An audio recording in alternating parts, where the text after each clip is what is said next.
I originally became interested in service learning when I was teaching at Temple University, and a talk grabbed my attention from a professor, and I think it was um, uh, I think it might have been political science, where a professor took her students to a prison and helped out prisoners with literacy and education, and it was transformative for them. And I'd already had it always had it in the back of my mind. And I was a founding member or board director of the Lawrence Centro Hispano in 2005, 2006, and they needed labor. They needed help. And so this just seemed like the perfect place to put my students to work, have them learn, and maybe get them that transformative experience while helping the local community. I'd been teaching this course, Mexamerica, Mexico-US Relations, and so it was a good fit for that course. And so these were the years that I used service learning, and I'm still doing it. In 2007, we did a background and needs survey after talking with the new director of the Centro Hispano. This is one thing they needed, was data to write grants. They needed money and they needed to write grants, but they didn't have any data and background on the local immigrant, Hispanic immigrant population. So we had to find Spanish speakers in my class, which luckily we did. We had maybe a third or 40% that spoke Spanish, paired them with English speakers, and they went around and found, or cornered, as I say, 128 immigrants over the course of the semester and took information from them, such as this kind of information. And this really helped out the Centro Hispano with their grants and finding out what needs they have. We were surprised at some of the needs that immigrants have to the local community. In 2008, 2009, we did 3 other things, constantly shifting types of projects. We did Latin American Festival in South Park.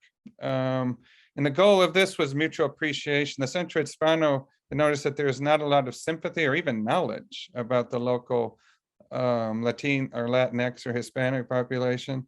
And there's also a bit of and I wouldn't say shame, but wanting to assimilate, a kind of an urgency to assimilate to the local population, but therefore abandoning their heritage, which is not necessary. And so we wanted to foster appreciation both by the immigrants and by the broader community. And we had organized about 20 tables and booths in South Park on a Sunday afternoon, both years. And it was so successful that the city of Lawrence came to us and asked if we could do a global festival, because other parts of the world wanted to get in on the act. And we did eventually, and it went out of my hands and this course's hands, and the city took it over. It stopped like 3 or 4 years ago. I don't know what happened to it, but maybe we can revise it again. We did language partnerships in which students, the Centro Hispano matched my students who want to learn Spanish with immigrants who want to learn English. And so you do an hour in English, only English. You're not allowed to stick a single Spanish word in there, and then an hour in only Spanish, no words at all in English. And this is an immersion experience, and it's the quickest way to learn a language. But it wasn't just about learning language, it was building relationships between students, having students get to know the people we were reading about. And then the documentary was a 13-minute public education video in which it involved a lot of interviews and historical background of the people coming here. You know, once we found out who was coming, we could dig into the background, mostly Mexican background of the people coming. And this was mostly for the public in Lawrence to get to know, you know, who are the people building their houses, doing their gardening, you know, cleaning their dishes, cooking, etc., and getting people to appreciate that. This is still on YouTube. I haven't checked to see. Oh, there's the views. 422 views so far over 12 years. Maybe we need to advertise it more. And so in 2012, 2014, we shifted to fundraisers because the Centro Hispano had some projects they needed, but they didn't have funding. They get funding, grant funding from different sources from the Catholic Church, but they wanted to carry out some activities for kids, immigrant kids. And so the fundraisers, though, I mean, having a fundraiser is not necessarily an educational experience. It doesn't teach you about culture or history or anything about Mexicans necessarily, or Hispanics. So we had to work that in. And one of the ways we worked that in was through a trivia contest. So the students learned about Mexico in particular, because this is a Mexamerica class, and had to dig up information. And so it supplemented what they were learning in class. And so here's the kind of questions they had. And we had a contest. Because we raised money, we gave away some of the funds as prizes. And that attracted actually a lot of college students. The one in 2012, we had hundreds of students because we had a beer pong contest. We couldn't put beer in it, but this is where you just bounce a ping pong ball into a cup. I don't know if you've seen it. It's kind of like bowling, but bouncing ping pong balls. Well, that attracted a lot of students. They had to pay $10 to register to play, but we must have had at least 100 students who paid $10 each just to get into the tournament. That wasn't very educational, but it raised a lot of money. So we had hired local bands. We had a salsa making contest one year. And so it ended up being educational and useful for students. And we raised thousands of bucks for the Centro Hispano. In the latest iteration, just a couple years ago, a couple falls ago, we pieced together a bunch of different activities. We did life history interviews and cultural and historical background research for the Mayfa Language Revitalization Project. Mayfa is a language spoken by many of Lawrence's immigrants. Mayfa are also known as the Tlapanec. They're indigenous people.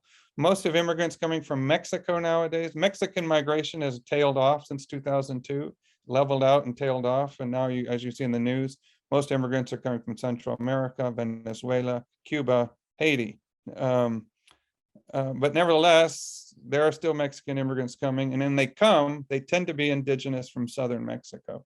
And that's the case for Lawrence. Almost all of our recent immigrants to Lawrence, recent last 15 years or so, are indigenous Tlapanecs, Triquis, and Mixtecs. And so parents, Mayfa parents or Tlapanec parents, are very interested in their kids not losing the culture and losing the language, but the kids want to integrate and they want to become invisible. They want their ethnic identity to evaporate here amongst their friends in high school and stuff. So this project, we needed interviews of indigenous topics about their background, about their heritage, about their language, and also did some background historical research. There's another project that we have at KU here between the Center of African American Studies. Oops, I see my internet connection is not stable. And Center for African and Center for Latin American Studies, which is documenting immigrant experiences, again, for public education, but also for recording family knowledge. Because a lot of these immigrant experiences are lost forever, both to the families and to the communities. And then finally, we did a big brother, big sister relationship with high school students in trouble. And in trouble could mean in trouble with grades, could mean in trouble emotionally or socially. The families volunteered their kids to the Centro Hispano and said, yes, I have a kid who's, I would love to have them partner with a college kid, have them befriend a college kid who looks out kind of as a mentor, educational, social, emotional, whatever. And that was a big hit. That was one of our biggest hits. And some of the students tell me that they still have this relationship with these students. And that wraps it up for now.